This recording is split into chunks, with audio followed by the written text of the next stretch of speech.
The numbers that Sony gave out is not telling the full story here. They skewed the numbers to fit their narrative because look at it this way. They're saying about 80 to 90% of customers actually buy digital.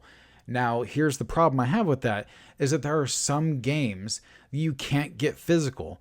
There's a Dispatch, for example. There is no physical option for that game.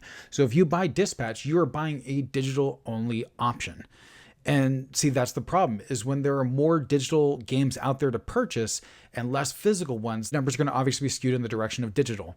And that's what Sony's not being transparent on. And even if that was the case, the problem is you're basically giving a middle finger to the people who, like myself, who do a mixture of both. I do buy digital games and I do buy physical games. I prefer to buy physical, but I also like having options and knowing where the better deals are. Those of you out there who are basically saying, oh, what's the big deal? You play on PC, you have a PC handheld, same thing. PC has been doing digital for years. Now I want to make something crystal clear. Now, whether it is digital games from PC or digital games from gaming manufacturers like Sony, Microsoft, and Nintendo, it is going to hurt the used gaming market, which is something I love to do. I love to go find used games and find better deals on it. Whichever way you slice it is going to hurt the used gaming market. But here's the thing.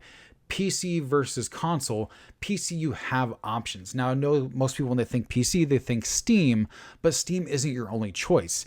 If you find a better deal on GOG or the Epic Game Store, you could go to those two stores as well, and you actually have options. There is competition within the PC space.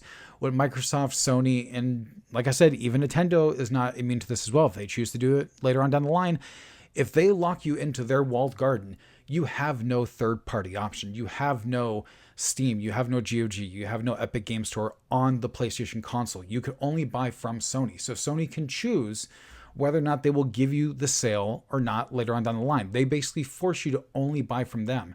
Like I showed earlier in my example, though, you can actually go to Walmart, you can go to Target, you can go to GameStop, you can go to these different stores and find better deals for a physical title that you could hold in your hands, trade with friends.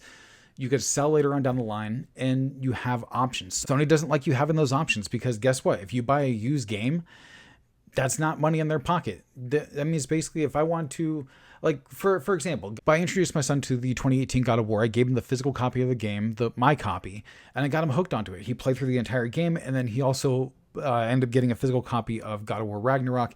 He played it on his system and was able to just basically blow through that game with no problem at all. Something that if I had a digital copy of that game tied to my account, something I couldn't easily do just giving him the copy because it's tied to my account.